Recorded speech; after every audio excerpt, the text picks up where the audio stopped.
All right, y'all, we back with another video. So as you know, on the global side, we did receive a new character, that character being, of course, Kamo. So I figured today we should probably just do a showcase of this character, right? Now, obviously, it's not going to be the most perfect representation simply due to the fact that JP itself just recently got buffs for this character.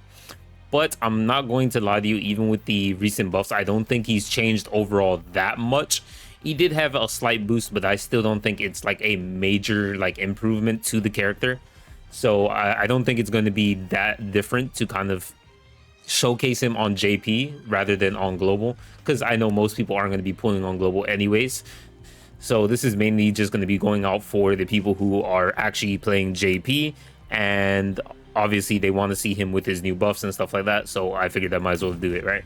So let's get right into it and talk about the character. Then we'll talk about the teams, and then we'll showcase the character in two various teams, one being the standard team and then one being the nuke team. All right, so here we have Kamo. So as you know, Kamo is a mono blue DPS character. Now, his kit kind of revolves around his skill 2, which is going to be the self buff, the flowing red scale, and it's going to buff like your curse and your physical technique, while also putting you in the red scale status, which transforms and buffs your other skills. Just like in the series, being in the red scale status is exhausting to him, so it's reflected in his kit, but for him to start receiving 10% more damage after the buff period of the flowing red scale is over. Of course, on JP, the buffs mainly revolved around his skill 2 being now lasting 5 turns instead of 4, and then his special buffs, they can't be stacked. Now, Kamo's special skill does have a high damage ceiling. Kamo can perform high-powered attacks to a selected enemy with, I believe it is like 1,350% damage multiplier. And then obviously when used in the flowing red scale, while it's active, you know, the damage dealt is increased by 30%. So that's going to allow him to do even more damage. By combining it with buffs and recollections, you basically have enough damage to essentially one-shot even strong bosses. It's crazy how much damage you can do. It's just he's not really worth the setup. Now, he does, in my opinion, overall the character does feel like a budget gojo, and I kind of feel like that's one of the main reasons that he probably won't get a light upon him, because I mean, you know, it's easy to have access to blue gojo. He's been here since the beginning of the game, so a lot of players have him, and plus on top of that, you know, he's Blue Gojo, right? He has buffs that are like crazy. Not only that, like Blue Gojo's ult is AoE, and of course Kamo's single target. Blue Gojo has higher stats, limitless, bigger self buff multipliers. It's just like Kamo doesn't really have a place because Blue Gojo exists. So you might use him as a secondary DPS, but I think even in that case and scenario, it probably wouldn't give him that much value, considering there's other better sub DPSs to use in the blue category, like Inumaki, for example, because he does pretty good damage and he's an amazing debuffer. Or you could even use, I don't know, blue Yuji, right? Because then he could essentially buff the ult gauge of whoever's behind him, so your main DPS can get their ult quicker. There's like a lot of different ways to do it, and he just doesn't provide any of that. He's just essentially another character who can do damage. Like, I feel like there's just better options that can provide a lot more utility and viability to your team, right? Not viability, but usability. You know what I mean? Essentially, more use out of them. All right, so we're here on the team setup. So as usual, like I mentioned earlier, we do have 2 team setups. That's pretty much the standard when we kind of try to do showcases, because sometimes people just want to see the highest damage, and then some people want to see the character in a standard team. So this is going to be the standard team if he was to be your main DPS. So we have Yaga here for buffing, Yuki also for curse energy regen and also buffing. We have Hanami because Hanami is an amazing character to use utility wise to actually provide survivability for your team. And then obviously Kamo's our main DPS. So we have memories suited for each character depending on the circumstances. Gojo's just here as a placeholder. His relevance here isn't too important on this specific team that we're using, because we're kind of using more of the free-to-play side options. Next up, we have the second team. So the second team is going to be the nuke team. So here we have Domain Gojo. Obviously, he's going to be in a lot of nuke teams just because he's that guy. His debuffs are insanely powerful, so there's no question why he shouldn't be on this team. Domain Megami is essentially a weaker version of Domain Gojo. He's not bad at all. I just think obviously Domain Gojo is going to be better because he can just ult and then you'll have all those debuffs active. Meanwhile, Domain Megami, you essentially have to ult and then stack those debuffs on your first skill until the final turn to actually do the most amount of damage. Next up, we have Inumaki. Inumaki is an amazing debuffer, especially if you're going to be using him on a mono blue team. So we definitely have him here. He's like right after Getzo. Getzo, in my opinion, is still a little bit better, but if you're going like mono blue or something, I still kind of like using Inumaki over a lot of the other debuffers. So he's going to be on this team debuffing the enemy even more, and obviously we're going to be trying to combo him with Kamo. Then we have Kamo main DPS. Now the memories aren't too important. This just kind of alleviates the amount of damage that we're going to be taking. This is going to, of course, be buffing and also providing, you know, special gauge to our entire team like immediately with like by 200, which is crazy. That effect is so busted. We have this memory. This memory is going to be boosting a little bit more of our damage, right? And then of course we have Pride on Kamo, which is we're going to be stacking its effect so we can get the most amount of damage out of Kamo as possible. Then we have Momo. Of course, Momo is going to swap in once our Gojo dips, and she's going to boost our damage even further. So let's get right into it and actually showcase the teams.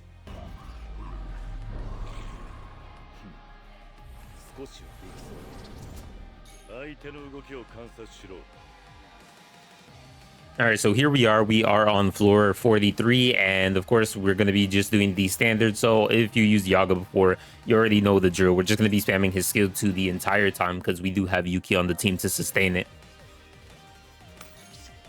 So Yuki's going to be using his skill 3 whenever we have it up, so I mean that's not going to be too far from it. That should be a no-brainer. Of course, we're going to be using these memories whenever we may need them because they are survivability memories, except this one. This memory we can just use straight away whenever we have it. This is going to provide a little bit more cursed energy for our Hanami whenever we have it up, and its cooldown time is about like 4 turns, so we want to use as much as possible. Then we're just going to be using skill 3. Then Kamo, we're just going to be using his skill 2 a lot of the time, so we could get him into that state.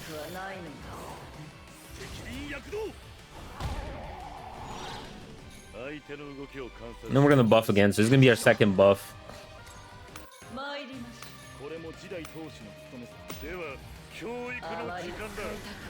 Now keep in mind, Kamo's buffs do stack for 5 turns essentially, but we don't need to do the 5th turn because obviously whenever we do go to ult, we are going to essentially that turn that starts, we are going to lose one of the buffs anyway, so it's always gonna just remain at 4 anyways. So we're just going to ult, right? So this should be our 3rd buff. Provide a little bit of curse energy regen for our entire team again. Use our skill 3 again with Hanami to reduce the amount of damage we take, and then skill 2 again with our Kamo. So this should be our 3rd buff. I believe I said this. At the end of the day, we're just going to ult as soon as we get our ult, when we do manage to get it, because we did not have it yet. Do this, and this. Alright, so we got Hanami ult already, so we could just use Hanami ult already, because I mean we don't have anybody else's ult. We're about to get ulted anyways, so we could just do this. If we really wanted to, we could provide some damage reduction, but I don't think it will be necessary here.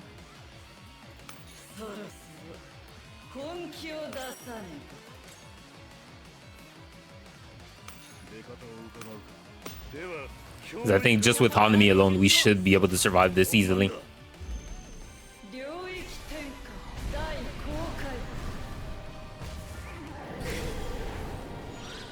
Yep, we did. Easy as that. And then we're just going to do the natural standard combo ult, where you would ult, of course, with Yuki and Kamo.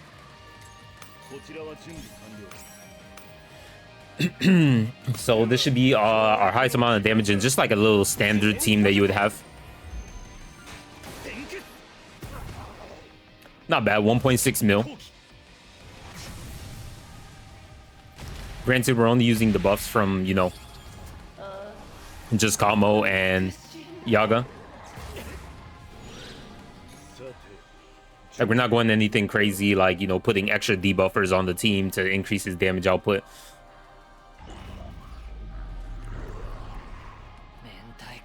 All right, so here we are, same stage with the Nuke team this time, right? Now, there is a couple things I did want to mention about this team and why this team is actually going to perform a little bit better than Gojo in terms of damage output. When you use a character like Blue Gojo, he is a Gojo character, and that limits you from being able to use domain Gojo on the team, which essentially lowers the overall damage output that Blue Gojo could possibly obtain, right? In Kamo's case, considering he isn't a Blue Gojo, now this allows you to essentially enable the maximum amount of damage possible for you in the game while utilizing, of course, Domain Expansion Gojo and Domain Expansion Megumi. So you're going to probably get a lot higher numbers than Blue Gojo using this specific team.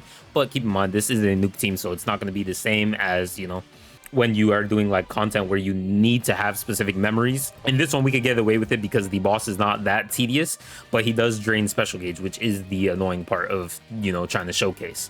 Now, Kamo's special, he's going to, of course, do curse damage, and he has a self-buff skill. So with this, we're going to be able to use Pride and stack that alongside the JJK 0 memory. And on top of that, Kamo doesn't leave after a set amount of turns, so we're able to continuously just keep stacking and stacking all of these stuff so we can maximize our setup to the max potential. And that's why, like I said earlier, he's probably going to get higher numbers here than you're going to see with, of course, a Blue Gojo, just because Blue Gojo is more limited on, you know, potential options, just because obviously he's a Gojo character. He leaves after a certain amount of turns. You can't use Domain Expansion Gojo with him, so there's that, right? So there's those couple things you kind of have to keep in mind when, you know, using this character and this team over him. All right, so we're gonna get straight into it and just, you know, do what we're gonna do. So obviously the plan is to have this Gojo withdraw from the fight and have our Momo come in at the last turn. But we do have to kind of pray that this annoying boss doesn't drain our special gauge at the final turn. It's happened to me before, and I'm pretty sure every time I do happen to record something like this, it always happens to me, and I always have to re-record multiple times. So this is going to be the first time. If you're listening to this, I got lucky and I didn't have to redo it. If you're not listening to this, then chances are I had to redo it. Anyways, let's go with, of course, the first turn being with Domain Gojo using his skill 2. We're going to use the memory straight away because, of course, the memory does taunt, so we want to taunt and kind of reduce the amount of damage we take. We're going to be using Megumi skill 3. Naturally, everybody knows you want to use up as much curse energy as possible to charge your ult. We're going to be using Inumaki's S1 here because we do not need him just yet. And then Kamo is going to be using his skill 1 as well, right? We do not need to start stacking his buffs just yet.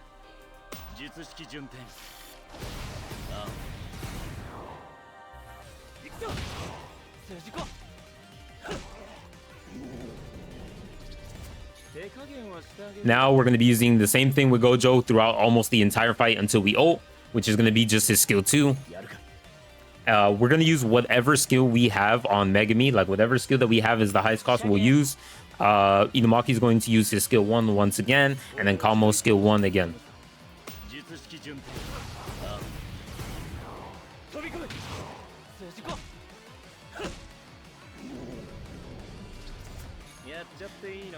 So we're on turn 3 now, right? So once again, we're going with the same flow, right? Same flow here. But this time we're going to be using Inumaki's skill 2.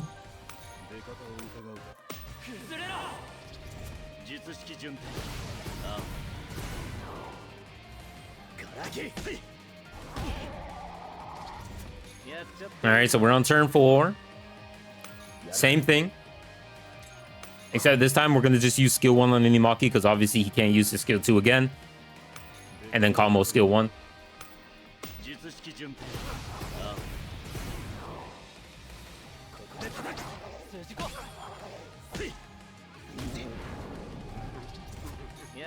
All right, turn 5, we're going to be using Gojo's skill 2. I'm not even going to say Gojo anymore because, I mean, at this point, I already kind of give you the idea that we're just going to be using his skill 2 the entire time. So we're just going to kind of like just breeze through this and you can kind of just follow along. When I get to the key points, then, of course, you know, I'll let you know when we're switching it up. Which should be next turn anyways. Saying this so late, by the way.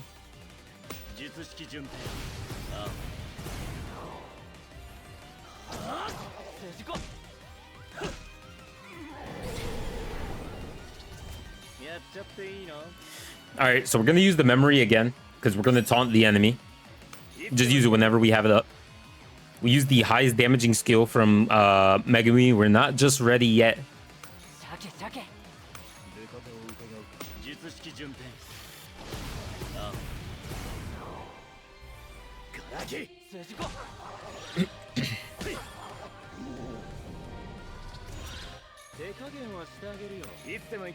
All right. So here we're going to be using Domain Expansion Megumi's skill 1 alongside his the memory that he has equipped. Then we're going to use Inumaki's skill 1 and then Kamo's skill 1 with his memory.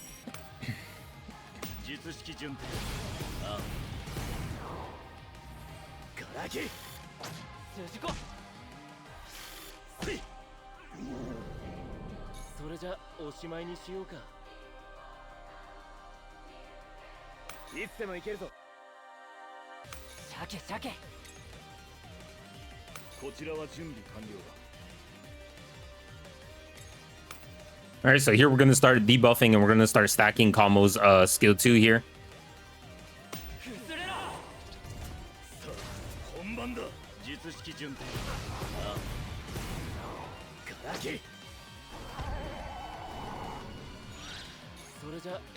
All right, so we're here on turn 9. Turn 9, we're going to be using Gojo's ult.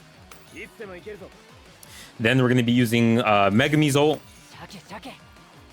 Then we're going to be using Inumaki's skill 3 and then Kamo's S1.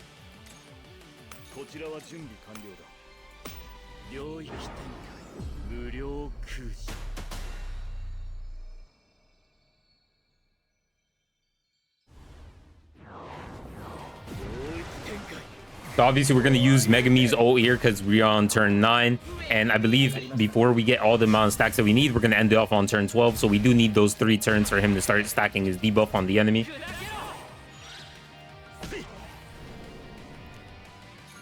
All right, so naturally Gojo can only use skill 1. So we use skill 1 here. He's going to leave after this turn.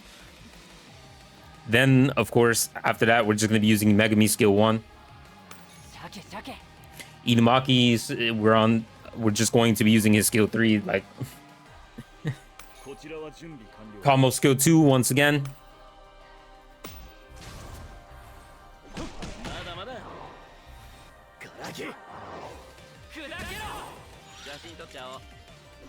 All right, so Gojo's out of here. We don't want him here anymore. We're chilling. We're on our turn 11. Momo's gonna use her skill 2. Megumi's gonna use his skill 1 again. Gonna use Inumaki's skill 3, and then Kamo's skill 2 again. Now here we kind of have to pray that we do not get hit by his attack and he robs our, what's it called? Okay, guess we got lucky. I guess we just got lucky. It is what it is. We didn't get hit by the attack or anything. So we're chilling. Easy. All right, so then here we're going to just use our Momo skill 2 alongside the memory. Then we are going to be using Megumi's skill 1, right? Because this should be the final turn. We're going to use the memory as well. Then we're going to use Inumaki's special, right? With the memory, of course. And then Kamo's, Pride, obviously, with the ult itself. And we should get a lot of damage. We should have a lot of damage. So before I actually go into it, let me see how many buffs I have active on my Kamo.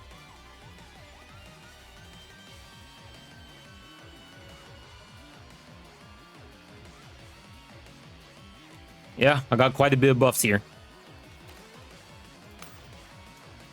So let's get right into it and see how much damage we do to the boss. All right, so the boss is dead, so that's a good sign. All right, so we did 5 million with Inumaki. And we did 16 million. 16 million with fucking Kamo. Nah. That was crazy, by the way. I don't even think he crit there either. That's crazy. Because imagine if I did, I would do so much more damage. That's crazy, though. But yeah, like I said, this is not just your standard team that you could just use in every scenario. These are options that are only available to Kamo. I mean, the other characters can get it, right? But Kamo is going to have a lot of damage simply because he's able to stack his own buffs, allow him to properly use Pride and get even more stacks. Then obviously you have Domain Gojo on his team, where characters like Blue Gojo are limited by this and you have domain expansion Megmi. So it took a lot of different, you know, things to put together to get everything and all those buffs to land right when I need them. But 16 million damage is absurd amount of damage for just Kamo, right? And we're talking about this character being extremely old, not even like a highly relevant character that people even bother taking a look at. Yeah, I honestly, I'm quite impressed with the nuking damage, right? I don't think I have that many characters that reach that amount of numbers, right?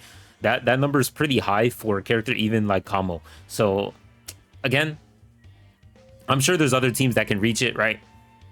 But I think Kamo's a character that has a lot of this accessibility to be able to do it, just because he's not a Gojo character, right?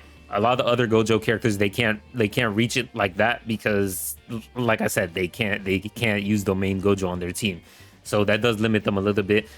Domain Gojo being such an ultimate powerhouse, and all the other Gojos being high top end DPSs, and unfortunately they just can't utilize domain Gojo because, you know, honestly, in my opinion, I think Domain Gojo is a good thing to come to the game because this essentially raises everybody up except other Gojo DPSs.